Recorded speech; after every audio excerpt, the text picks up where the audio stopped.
सभी को जय श्री कृष्ण, जय श्री राधे, जय श्रीमन नारायण। मैं आचार्य राहुल देवभूमि उत्तराखंड से आप सभी के मंगल की कामना करता हूँ। आशा करता हूँ आप सब स्वस्थ होंगे, आनंद में होंगे। ठाकुर जी से मेरी यही प्रार्थना है। सज्जनों, आज की वीडियो, आज का कार्यक्रम बहुत ही खास होने वाला है। जैसे कि आपने थंबनेल में देख लिया होगा, आज का ये खास कार्यक्रम केतु के महापरिवर्तन को लेके 18 महीने बाद केतु अपना राशि परिवर्तन करने वाले हैं, जिससे मिथुन राशि वालों के जीवन में क्या असर इसका पड़ेगा। क्योंकि सज्जनों, केतु जो हैं बहुत ही प्रभावशाली ग्रह हैं। केतु से अच्छा कोई दे भी नहीं सकता और केतु से अच्छा कोई ले भी नहीं सकता। इसलिए केतु की मुख्य भूमिका, क्योंकि 18 महीने एक राशि में रहने के बाद अब केतु 18 मई को अपना राशि परिवर्तन करेंगे, तो इससे मिथुन राशि वालों के जीवन में क्या प्रभाव पड़ेगा, इसके विषय में हम बात करने वाले हैं। सबसे पहले आपका चार्ट आगे लगा है, चार्ट की ओर देखिए और थोड़ा सा समझ लीजिए कि केतु कहाँ पे गोचर करने वाले हैं आपके चार्ट में। आज का खास कार्यक्रम चंद्र राशि पे आधारित है। तो देखिए, केतु के जब राशि परिवर्तन होगा तो वो 18 मई को आपके तृतीय भाव में आएंगे, यानी कि थर्ड हाउस में। कहीं ना कहीं मैं एक आपको संकेत दे दूं, केतु का तृतीय भाव में आना बुरा नहीं होता है, अच्छा ही होता है। त्रिकोण के भावों में केतु की स्थिति पराक्रम भाव में पड़नी, ये बहुत ही एक प्रभावशाली है। गुप्त युक्ति, गुप्त शक्तियों द्वारा केतु का शासन चलता है। इसी प्रकार आप अपने पराक्रम द्वारा विजय हासिल करेंगे निश्चित रूप से। किसी भी कार्य को पूर्ण करने के लिए आप बहुत ही चतुराई से सफलता के बहुत नज़दीक पहुंचेंगे, क्योंकि केतु जो है गुप्त युक्तियों का वाचक है। किस प्रकार का कार्य करना है कि किसी को पता भी ना चले, ऐसी बुद्धि केतु प्रदान करता है। सिर्फ केतु ही प्रदान कर सकता है। इसलिए पराक्रम भाव में केतु की स्थिति बहुत ही लाभदायक होने वाली है मिथुन राशि वालों के लिए। इसी प्रकार केतु जो है वो 3 दृष्टियों से अपना फल मुख्य रूप से देने वाले हैं। देखिए, पंचम, सप्तम और नवम, ये केतु की दृष्टियां हैं। और इन दृष्टियों का प्रभाव किन भावों में पड़ रहा है, सबसे पहले ये जान लीजिए। देखिए, केतु का पंचम दृष्टि से केतु देखेंगे सप्तम भाव में। 7वां भाव किसका होता है? पत्नी का स्थान, विवाह का स्थान, व्यापार का स्थान। ये सभी सप्तम भाव से देखे जाते हैं, विशेष रूप से मैरिड लाइफ। इसी के साथ साथ केतु सप्तम दृष्टि से सीधे देखेंगे नवम भाव में, यानी कि आध्यात्मिक भाव में। नवम भाव भाग्य का स्थान भी होता है। किस प्रकार का भाग्य परिवर्तन होगा, इस पे भी केतु की दृष्टि पड़ी हुई है। अंतिम नवम दृष्टि केतु की पड़ेगी सीधे लाभ भाव में।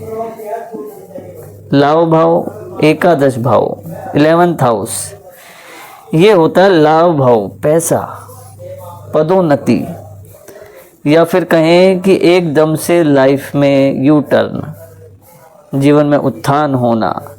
तो केतु की पंचम दृष्टि सप्तम भाव पढ़ने से आपस में अगर कोई विवाद चल रहा था, तो जैसे कि मैंने पूर्व में बताया, केतु गुप्त युक्तियों का वाचक है। आप अपने माइंड गेम से परिवार में शांति का वातावरण स्थापित कर सकेंगे, क्योंकि केतु के अंदर वो सामर्थ्य है।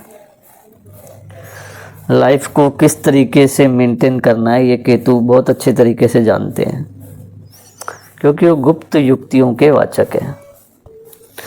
इसी प्रकार एक विषय बहुत अच्छा है कि देखिए, भाग्य स्थान में भी केतु की दृष्टि पड़ रही है। तो मिथुन राशि को मैं कह रहा हूँ कि अगर किसी लक्ष्य की प्राप्ति के लिए आप सफलता के बहुत नज़दीक हैं, लेकिन कहीं ना कहीं आप अपने लक्ष्य से चूक ना जाएं, मन आपका भ्रमित ना हो जाए, क्योंकि भाग्य परिवर्तन के योग अच्छे बनेंगे। क्योंकि केतु कुलस्य उन्नति, केतु कुल की उन्नति भी करते हैं और साथ में द्विस्वभाव भी है, भ्रमित भी करते हैं। इसलिए लक्ष्य के बहुत नज़दीक हैं, भाग्य परिवर्तन के योग अच्छे बने हुए हैं। आप कर्म करते रहें, जिस भी फील्ड में आप प्रयास कर रहे हैं, आपको सफलता नहीं मिल रही थी, उस फील्ड में आप जुड़े रहें, क्योंकि केतु के राशि परिवर्तन से सफलता बहुत अच्छी मिलने के यहाँ योग बनते दिखाई दे रहे हैं। बस इतना ध्यान रखना है कि अपने लक्ष्य से आपको भटकना नहीं है। इसी के साथ साथ केतु की नवम दृष्टि का प्रभाव बहुत ही अच्छा होने वाला है। केतु की नवम दृष्टि सीधे आपके 11th हाउस में पड़ेगी, यानी कि एकादश भाव में।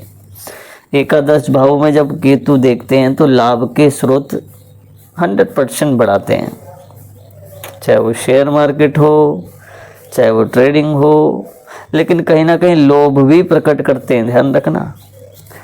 मैंने पूर्व में कहा केतु कुल से उन्नति, केतु कुल की उन्नति करते हैं। कहीं ना कहीं आप देखेंगे कि बहुत ही सुंदर व्यापार में योग बनते दिखाई दे रहे हैं। व्यवसाय उत्तम बनेगा, विशेष रूप से नौकरी के क्षेत्र में भी सफलता के पूर्ण योग बनते दिखाई दे रहे हैं। लेकिन ध्यान रखिए, लाभ भाव में केतु की स्थिति धन का तो खूब लाभ कराती है, पैसा भी खूब आएगा, लेकिन साथ साथ जैसे कई लोग ऑनलाइन ट्रेडिंग या फिर अपना पैसा शेयर मार्केट में लगाते हैं, तो मैं एक विषय का उनको बोध करा दूं कि कभी कभी हमारे पास धन जो है वो एकदम से अधिक मात्रा में आ जाता है। उसके बाद हम क्या करते हैं, हमारे अंदर लोभ प्रकट होता है और हम उस पैसे को दोबारा लगाते हैं और फिर हम हार जाते हैं।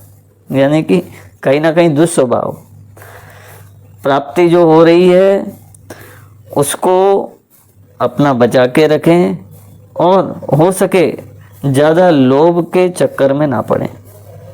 क्योंकि देखिए, कहीं ऐसा ना हो कि जो आपने बहुत अच्छा कमाया शुरुआत में और फिर उसको आप अंतिम में जाके गवा दो, खाली हो जाओ, तो ये स्थितियां जो हैं वो ठीक नहीं होती हैं। तो विशेष रूप से केतु के राशि परिवर्तन, क्योंकि 18 महीने तक केतु जो है आपके तृतीय भाव में गोचर करने वाले हैं, तो इस विषय का आपको ज़रूर ज्ञान होना चाहिए कि आपको अपने कर्म के प्रति सचेत रहना चाहिए।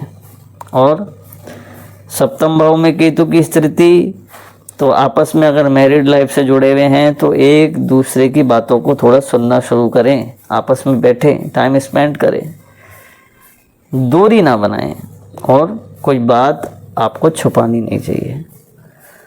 जो भी बात हो आपको सत्य बोलना चाहिए और उसी में आपकी भलाई होती है, क्योंकि एक झूठ फिर 100 झूठ बन जाते हैं।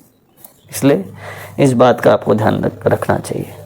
एक बात कहूँ, अधिक जानकारी के लिए आप अपनी कुंडली का विश्लेषण कराना ना भूलें। नंबर आपको हमारे चैनल पे प्राप्त हो जाएगा, वीडियो के लिंक में भी प्राप्त हो जाएगा। आप अपनी डिटेल हमें व्हाट्सएप कर सकते हैं और अपनी कुंडली दिखा सकते हैं। क्योंकि सज्जनों, आपके चार्ट में, लग्न कुंडली में किस प्रकार के ग्रह हैं जिनसे आपको सपोर्ट मिल रहा है, या फिर कौन से ऐसे ग्रह हैं जो आपका कार्य रोक रहे हैं, इन सबको भी देखना बहुत ज़रूरी होता है। इसलिए अपनी डिटेल ज़रूर शेयर करें, अपनी कुंडली ज़रूर दिखाएं और 2 उपाय आप ज़रूर कर लीजिए। देखिए, पहला उपाय मिथुन राशि। देखिए, इस समय ना शनि की 7.5 है, ना ढैया है, कुछ नहीं चल रहा है मिथुन राशि में। कर्म करो और उसका फल पाओ। लेकिन एक बात है, इस समय आपकी महादशा कौन सी चल रही है ये भी देखना होगा। मिथुन राशि, कहीं आपकी शनि की महादशा तो नहीं चल रही। देखिए, शनि की महादशा अलग है और 7.5 ढैया अलग है, ये दोनों विषय अलग है।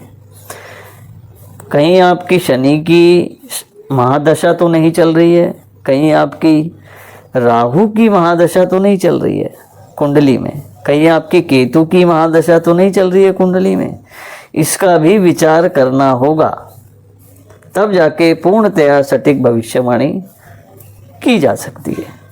2 उपाय जरूर कर लीजिए। पहला उपाय प्रतिदिन भगवान शिव को जल जरूर अर्पित करें।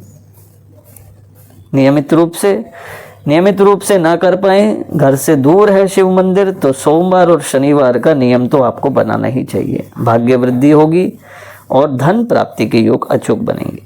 दूसरा उपाय, आपके राशि के स्वामी बुध देव हैं, तो बुधवार के दिन वीकली एक दिन, यानी कि सप्ताह में एक दिन आपको गणपति को दुर्वा और मोदक का भोग लगाना परम आवश्यक है। उससे धन प्राप्ति के योग और बिजनेस में, नौकरी में, हर क्षेत्र में, कर्मभूमि में आपको सफलता निश्चित रूप से मिलेगी। ऐसा एक उत्तम योग आपके लिए बना हुआ है। तब तक के लिए दोस्तों मिलता हूँ नेक्स्ट वीडियो में। जय श्री कृष्ण, जय श्री राधे।